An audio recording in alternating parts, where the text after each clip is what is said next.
Hello everyone and welcome. আজকের ভিডিওটায় আমরা class 10 এর 10 নম্বর চ্যাপ্টারের যে 38 নম্বর উপপাদ্যটা রয়েছে, অর্থাৎ বৃত্তস্থ চতুর্ভুজের বিপরীত কোণগুলো পরস্পর সম্পূরক, এই উপপাদ্যটা আজকে আমরা প্রমাণ করব। ওকে, তো ভিডিওটা প্রথম থেকে শেষ পর্যন্ত দেখো। উপপাদ্য মুখস্থ করার কোনো প্রয়োজন নেই, যেভাবে বোঝাচ্ছি একটুখানি স্পষ্ট করে একটুখানি পরিষ্কারভাবে বোঝো, নিজেরা একটুখানি বিষয়টা ভালো করে দেখো, লক্ষ্য করো এবং মাথার মধ্যে বোঝানোর বোঝার চেষ্টা করো। তাহলেই কিন্তু এই যে উপপাদ্য বা অঙ্ক যে কোনো জিনিস কিন্তু খুব সহজ হয়ে যায়। ওকে, তাহলে চলো শুরু করা যাক। তবে একটা কথা বলি, এই ভিডিওটা এই যে উপপাদ্যটা করাবো, এই উপপাদ্যটা করতে গেলে কিন্তু তোমাদের একটা কনসেপ্ট লাগবে। সেটা কি? কেন্দ্রস্থ কোণ বৃত্তস্থ কোণের দ্বিগুণ হয়, এই যে ধারণাটা, অর্থাৎ উপপাদ্য 34 যে থিওরামটা, এই থিওরামটা কিন্তু তোমাদের মাথায় রাখতে হবে। তো ওই উপপাদ্যর কনসেপ্ট যদি তোমাদের ক্লিয়ার না থাকে, সেক্ষেত্রে আই বাটন এবং ডেসক্রিপশনে ওই ভিডিওর লিঙ্ক তোমরা পেয়ে যাবে, ওই ভিডিওটা তোমরা কিন্তু দেখে নিতে পারো। এছাড়াও চ্যানেলের একটা ক্লাস 10 বলে সেপারেট প্লেলিস্ট করা রয়েছে, সেখানে ক্লাস 10 এর যাবতীয় যা যা অঙ্ক আমি করাই সমস্ত ভিডিওর লিঙ্ক কিন্তু তোমরা ওখানে পেয়ে যাবে, তো তোমরা চেক করতে পারো। ওকে, তাহলে শুরু করা যাক। দেখো বলছে বৃত্তস্থ চতুর্ভুজের বিপরীত কোণগুলি পরস্পর সম্পূরক। এটা আমরা কিভাবে প্রমাণ করব? তো আমাদের বৃত্তস্থ একটা চতুর্ভুজ এঁকে নিয়েছি। দেখো এ বি সি ডি একটা বৃত্তস্থ চতুর্ভুজ আমরা এঁকে নিয়েছি ও কেন্দ্রীয় বৃত্তের। তাহলে প্রদত্তে আমাদের প্রথম কি লিখতে হবে?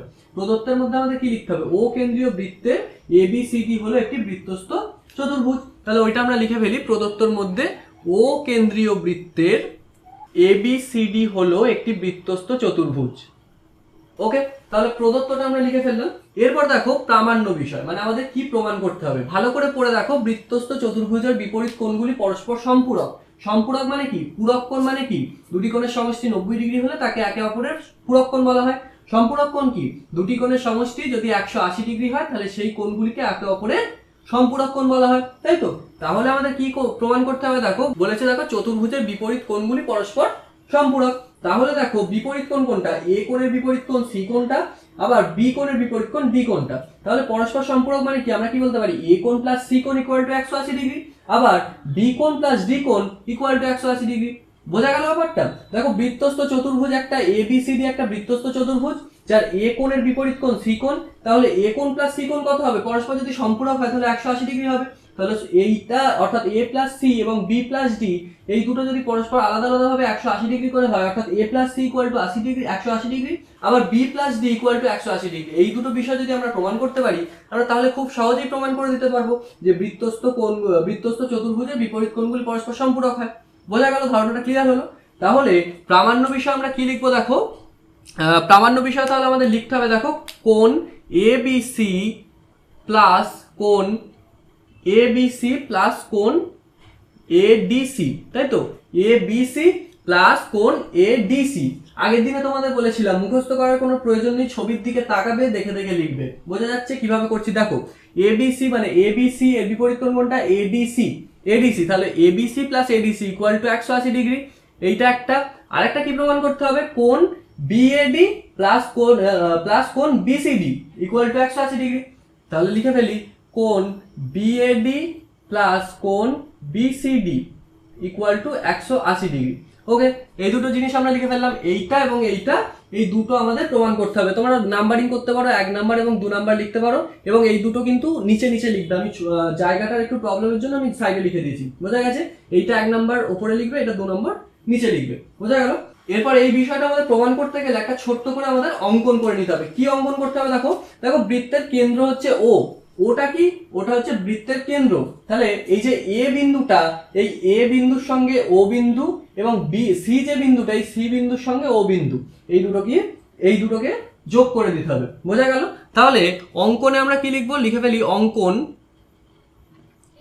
অঙ্কনে কি লিখবো? দেখো ও কমা এ এবং ও কমা সি যুক্ত করা হলো। ও কমা এ এবং ও কমা সি যুক্ত করা হলো। বোঝা গেছে? যুক্ত করা হলো। এরপর একটা জিনিস লক্ষ্য করে দেখো, এবার আমরা প্রমাণে আসবো, মেন প্রমাণে আসবো। তাহলে এখানটা আমরা লিখে ফেলি প্রমাণ, এবং কনসেপ্টটা তোমাদের বোঝাচ্ছি। দেখো প্রমাণ আমরা লিখে ফেললাম। এবার দেখো এই দেখো এ বি সি একটা বৃত্তচাপ। তো এ বি সি একটা বৃত্তচাপ, এই বৃত্তচাপের দ্বারা গঠিত দেখো সম্মুখ কেন্দ্রস্থ কোণ এ ও সি, সম্মুখ কেন্দ্রস্থ কোণ এ ও সি। আর বৃত্তস্থ কোণ কোনটা? দেখো এ ডি সি। আমি অন্য একটা কালির মার্কার দিয়ে তোমাদের বোঝাচ্ছি। দেখো এই কোণটা কি? এই কোণটা হচ্ছে কেন্দ্রস্থ কোণ এওসি, এই এবিসি এই বৃত্তচাপের সাপেক্ষে কেন্দ্রস্থ কোণ এওসি এবং বৃত্তস্থ কোণ অর্থাৎ বা পরিধিস্থ কোণ কোনটা এডিসি। বোঝা গেল? তাহলে আমরা কি বলতে পারি? আমরা বলতে পারি কোণ এওসি সমান কি বলতে পারি 2 কোণ এডিসি, কেন্দ্রস্থ কোণ বৃত্তস্থ কোণের দ্বিগুণ। তাহলে কি বলতে পারি? এওসি সমান 2 কোণ এডিসি। এটা আমরা বলতে পারি তো? বলতে পারি। তাহলে এইটা গেল আমাদের এবিসি এই যে বৃত্তচাপটা রয়েছে এই বৃত্তচাপের সাপেক্ষে।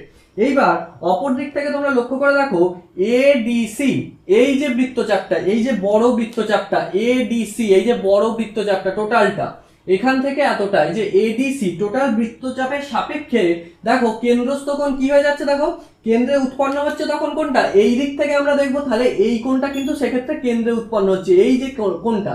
এইবার এই যে এওসি উল্টো দিকে এই যে কোণটা পেলাম, এই কোণটাকে কি বলা হবে? আমরা ছোট থেকে পড়ে আসছি, এই কোণটাকে যদি শুধু এওসি বলা হয়, এর উল্টো দিকের যে বড় কোণটা পাবো সেই কোণটাকে কি বলা হবে?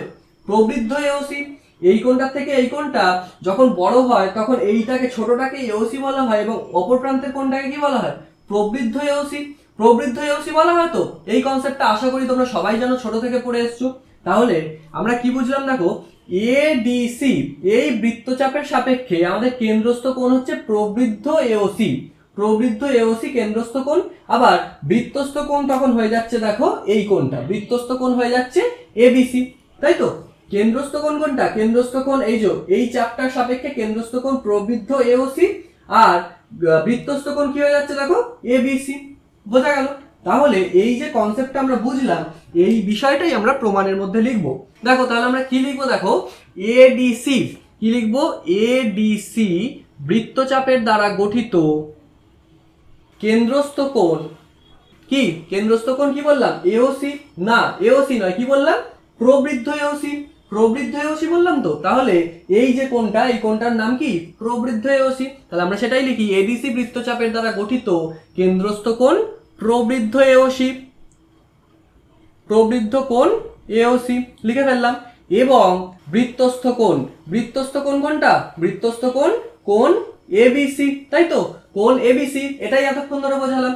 এবিসি বৃত্তচাপের সাপেক্ষে কেন্দ্রস্থ কোণ কোণ প্রবৃদ্ধ কোণ এওসি এবং বৃত্তস্থ কোণ কি? এবিসি, তাই তো? বোঝা গেছে? তাহলে আমরা কি বলতে পারি? কেন্দ্রস্থ কোণ বৃত্তস্থ কোণের দ্বিগুণ। তাহলে আমরা কি বলতে পারি? অতএব প্রবৃদ্ধ কোণ এওসি সমান কি? 2 কোণ এবিসি। এইটা আমরা বলতে পারি, এটা আমরা বলতে পারি তো। কেন্দ্রস্থ কোণ বৃত্তস্থ কোণের দ্বিগুণ, এইটা কেন্দ্রস্থ কোণ, এইটা বৃত্তস্থ কোণ। তাহলে কেন্দ্রস্থ কোণ বৃত্তস্থ কোণের দ্বিগুণ হলো। এইটা হচ্ছে উপপাদ্য 34 এর কনসেপ্টকে কাজে লাগিয়ে আমরা এটা লিখলাম, তাই তো? উপপাদ্য 34 এর থিওরাম এটা ছিল তো, এইটা কাজে লাগিয়ে আমরা লিখলাম। তাহলে এখান থেকে আমরা, তোমরা নিচে করবে, আবারও বলছি জায়গা সমস্যার জন্য আমি পাশে করে দিচ্ছি। এখান থেকে কি বলতে পারি দেখো, কোণ এবিসি সমান কি বলতে পারি দেখো, এই দুইটা এদিকে গেলে কি হয়ে যাবে? হাফ হয়ে যাবে। তাহলে হাফ অফ প্রবৃদ্ধ কোণ এওসি, তাই তো? হাফ অফ প্রবৃদ্ধ কোণ এওসি। এখান থেকে এইটা গেলে এটা হবে তো। এটা আমরা আরো দিয়ে এখানে লিখে দিলাম, তোমরা কিন্তু নিচের লাইনে করবে। তাহলে এই সমীকরণটাকে তোমরা নম্বর দিয়ে দেবে 1 নম্বর সমীকরণ। বোঝা গেল? একইভাবে দেখো এবিসি এই বৃত্তচাপের সাপেক্ষে, এবিসি এই বৃত্তচাপের সাপেক্ষে সম্মুখ কেন্দ্রস্থ কোণ কোণ এওসি, শুধু এওসি অর্থাৎ এই কোণটা, শুধু এই কোণটা, এই কোণটা শুধুমাত্র, তাই তো? আর বৃত্তস্থ কোণ কি? এডিসি। তাহলে এই জিনিসটাই লিখতে হবে, এবিসি বৃত্তচাপের সাপেক্ষে, এবিসি বৃত্তচাপের দ্বারা গঠিত সম্মুখ কেন্দ্রস্থ কোণ কি? সম্মুখ কেন্দ্রস্থ কোণ কোনটা? এওসি, তাই তো? শুধু এওসি, এওসি। এবং বৃত্তস্থ কোণ কোনটা? এবং বৃত্তস্থ কোণ কোনটা? কোণ এডিসি, তাই তো? এইটা কেন্দ্রস্থ কোণ এবং বৃত্তস্থ কোণ এইটা, এইটা বৃত্তস্থ কোণ তো এডিসি। অতএব, অতএব কি বলতে পারি? অতএব বলতে পারি কেন্দ্রস্থ কোণ বৃত্তস্থ কোণের দ্বিগুণ। তাহলে কি বলতে পারি? কোণ এওসি সমান কি বলতে পারি? 2 কোণ এডিসি, তাই তো? 2 কোণ এডিসি। এখান থেকে আমরা কি বের করবো দেখো, আমরা কোণ এডিসিটা বের করে নেবো। এডিসি সমান কত হয়ে যাচ্ছে দেখো? হাফ অফ কোণ এওসি, তাই তো? হাফ অফ কোণ এওসি, এটা হয়ে গেল। এরপর একটা জিনিস লক্ষ্য করে দেখো, আমরা এবিসি এবং এডিসি কেন বের করলাম? দেখো এবিসি প্লাস এডিসি সমান 180 ডিগ্রি আমাদের প্রমাণ করতে হবে। এই বিষয়ের জন্যই আমরা কিন্তু এবিসি এবং এডিসি এইটা কিন্তু আলাদাভাবে আমরা বের করে নিয়েছি। এটা কিন্তু তোমরা পর পর লাইনে করবে। বোঝা গেল? এই অবধি হলো। এরপর কি করতে হবে দেখো, এরপর 1 নম্বর এবং 2 নম্বর সমীকরণ দুটোকে তোমরা যদি যোগ করে দাও তাহলে কিন্তু তোমরা প্রথম অর্থাৎ 1 নম্বর প্রমাণটা তোমরা করে ফেলতে পারবে। তো এর নিচে আর ধরবে না, খুব একটা বেশি জায়গা নেই, তাহলে আমরা ওপরের পার্টটা মুছে দিচ্ছি, এইটুকু পার্ট আমরা মুছে দিচ্ছি এবং এইখানে করছি, তোমরা একটু বুঝে নিও। ওকে, এই পার্টটা আমরা মুছে দিলাম এবং এইখানটার মধ্যে আমরা করব। আমরা এখানটা একটা বক্স করে দিচ্ছি বোঝার সুবিধার্থে, এখানে একটা বক্স করে দিলাম। এরপর দেখো, এরপরে আমি এইখানে যাচ্ছি, এটা তোমরা নিজেরা বুঝে নেবে, জায়গাটা প্রয়োজনে আমি এইভাবে করলাম। তাহলে দেখো কি করতে পারি, ওপরে তোমরা লিখবে 1 নম্বর ও 2 নম্বর সমীকরণ যোগ করে পাই, 1 নম্বর এবং 2 নম্বর সমীকরণ যোগ করে পাই। কি পাচ্ছি দেখো, বাঁদিকে কোণ এবিসি প্লাস এদিকে বাঁদিকে কি আছে, কোণ এডিসি, এডিসি, তাই তো লিখে ফেললাম। সমান কি পাচ্ছি দেখো, হাফ অফ কোণ প্রবৃদ্ধ এওসি, কোণ প্রবৃদ্ধ এওসি প্লাস হাফ অফ শুধু কোণ এওসি, তাই তো হাফ অফ প্রবৃদ্ধ এওসি এবং এদিকে ডান দিকে কি আছে, হাফ অফ শুধু এওসি। তাহলে এই দুটো আমরা বসিয়ে দিলাম। এরপর দেখো হাফটা যদি আমরা কমন নিয়ে নিই, কি থাকছে ভেতরে, ভেতরে কি থাকছে, প্রবৃদ্ধ কোণ এওসি প্লাস শুধু কোণ এওসি, তাই তো। এরপর দেখো প্রবৃদ্ধ কোণ এইটা আর এওসি এইটা, প্রবৃদ্ধ এওসি ওপরটা আর এওসি এইটা, কিন্তু মাঝখানটা কি, মাঝখানটা একটা বিন্দু, তাহলে এইদিকে এই কোণটা এবং এইদিকে এই কোণটা, এই পুরোটাই পুরো কোণটা মিলিয়ে কত ডিগ্রি, একটা বিন্দুতে যে পুরো কোণটা উৎপন্ন হয় এই কোণটার মান কত, এই কোণটার মান 360 ডিগ্রি, আমরা সবাই জানি 360 ডিগ্রি। তাহলে কি লিখতে পারি, হাফ অফ এই দুটোর যোগফল কত হবে, অবভিয়াসলি 360 ডিগ্রি, তাহলে হাফ ইন্টু 360 ডিগ্রি লিখলাম। অতএব সমান কত হচ্ছে, কাটাকুটি করলে 180 ডিগ্রি। তাহলে দেখো 1 নম্বরের প্রামাণ্য বিষয় ছিল আমাদের এইটা, 1 নম্বরের প্রামাণ্য বিষয় ছিল এবিসি প্লাস এডিসি, তোমরা লক্ষ্য করে দেখো আমি তো এখানে মুছে দিয়েছি, কিন্তু প্রামাণ্য বিষয় ওটাই ছিল, ABC plus ADC equal to 180 degree, এটাই প্রমাণ করতে হতো। তাহলে এইখানে কি লিখতে পারো, এইখানে লিখতে পারো 1 নম্বর সমান প্রমাণিত। এরপর পরের পার্টটা অর্থাৎ 2 নম্বর প্রমাণটা প্রমাণ করার জন্য তোমাদের আর করার কোনো প্রয়োজন নেই, তোমরা লিখে দিতে পারো কি, অনুরূপে ডি এবং ও এবং বি এবং ও পরস্পর সংযুক্ত করে প্রমাণ করা যায় কোণ বিএডি প্লাস কোণ বিসিডি সমান 180 ডিগ্রি। এইটা অনুরূপে প্রমাণ করা যায়। আমরা দেখো এও আর সিও এই দুটো যুক্ত করে আমরা এইটা প্রমাণ করতে পেরেছি, তাহলে অপরদিকে যদি ডিও আর বিও এই দুটো যদি আমরা যুক্ত করে দিই তাহলে অপোজিটের এই দুটো কোণ আমরা প্রমাণ করে ফেলতে পারবো। এই দুটো যুক্ত করে এই দুটো প্রমাণ হয়েছে, তাই তো। আবার যদি এই দুটো যুক্ত করি তাহলে এই দুটো প্রমাণ করে ফেলতে পারবো, পারবো তো। তাহলে তোমরা লিখবে অনুরূপে, কি লিখবে, অনুরূপে, অনুরূপে ডি কমা ও এবং বি কমা ও যুক্ত করে প্রমাণ করা যায়, প্রমাণ করা যায়, কি প্রমাণ করা যায়, কি প্রমাণ করা যায়, প্রামাণ্য বিষয় 2 কি ছিল, কোণ বিএডি প্লাস কোণ বিসিডি, তাই তো, কোণ বিএডি প্লাস কোণ বিসিডি ইকুয়াল টু 180 ডিগ্রি। বোঝা গেল ব্র্যাকেটে, তাহলে প্রমাণিত। বোঝা গেছে বিষয়টা কিভাবে হলো। প্রথম পার্টটা আমরা প্রমাণ করলাম এবং দ্বিতীয় পার্টটা আমরা কি বললাম, দ্বিতীয় পার্টটা আমরা অনুরূপে বলে দিলাম। তোমাদের এই দ্বিতীয় পার্টটা আবার একটা হিউজ করে প্রমাণ করে দেখানোর কোনো প্রয়োজন নেই। আশা করছি বোঝাতে পেরেছি। তাহলে এই যে উপপাদ্যটা, এই উপপাদ্যটা কি একটু শক্ত বলে মনে হলো? আমি যেভাবে বললাম যদি প্রপারলি বুঝে থাকো তাহলে কি একটু শক্ত বলে মনে হলো? শুধুমাত্র যদি উপপাদ্য 34-এর যে থিওরামটা ছিল বৃত্তস্থ কোণ কেন্দ্রস্থ কোণের না, কেন্দ্রস্থ কোণ বৃত্তস্থ কোণের দ্বিগুণ, এই ভুলটা অনেকেরই করে ফেলে, সেই জন্য আমি ইচ্ছা করে বললাম কি কেন্দ্রস্থ কোণ বৃত্তস্থ কোণের দ্বিগুণ, এই যে থিওরামটা এইটা খালি মাথায় রাখতে হবে এবং এই অঙ্কনটা যদি ছোট্ট করে মাথায় রাখো এবং এই কোণটা প্রবৃত্ত কোণ, এই কোণটা শুধু কোণ। বোঝা গেল? এই টোটাল বিষয়টা, টোটাল কনসেপ্টটা যদি একটুখানি বোঝো এই উপপাদ্যটা প্রমাণ করা কোনো ব্যাপার নয়। আমি কি সামনে বই খুলে রেখে দেখে দেখে করাচ্ছি? অবভিয়াসলি নয়। তোমাদের সামনে আমি একটু ক্যামেরা কাট করিনি। তাহলে কি বোঝা গেল? যদি একটুখানি ব্যাপারটা বুঝে যাও তাহলে উপপাদ্য বলো, অঙ্ক বলো, যে কোনো জিনিস করা কোনো ব্যাপার নয়। আমি অন্যান্য সাবজেক্টের কথা বলছি না, আমি শুধুমাত্র অঙ্কের কথা বলছি। অঙ্ক যদি একটু বোঝো, একটু যদি ভালোভাবে করো, একটু যদি মাথা খাটিয়ে করো, সহজভাবে বুঝতে চাও, নিজেরা করতে চাও, অবভিয়াসলি পারবে, অবভিয়াসলি ভালো রেজাল্ট হবে, কেউ আটকাতে পারবে না। তাই আজও বলছি, প্রত্যেক দিন বলি, বাড়িতে ভালো করে প্র্যাকটিস করো, বুঝে প্র্যাকটিস করো, অবশ্যই বুঝে প্র্যাকটিস করবে। অঙ্ক মুখস্থ জিনিস নয়, অঙ্ক বাড়িতে বুঝে প্র্যাকটিস করো, তোমাদের ভালো রেজাল্ট হবে, কেউ আটকাতে পারবে না। তো আজকের ভিডিওটা এতটুকুই ছিল। আজকের ভিডিওটা এই উপপাদ্যটা নিয়ে টোটালটা নিয়ে আলোচনা করলাম। দেখা হবে পরবর্তী ভিডিওতে অন্য কোনো টপিকের সাথে। এর পরের পার্টে আমরা পরবর্তী যে চ্যাপ্টারটা আছে 12 নম্বর গোলক চ্যাপ্টারটা হয়তো শুরু করব।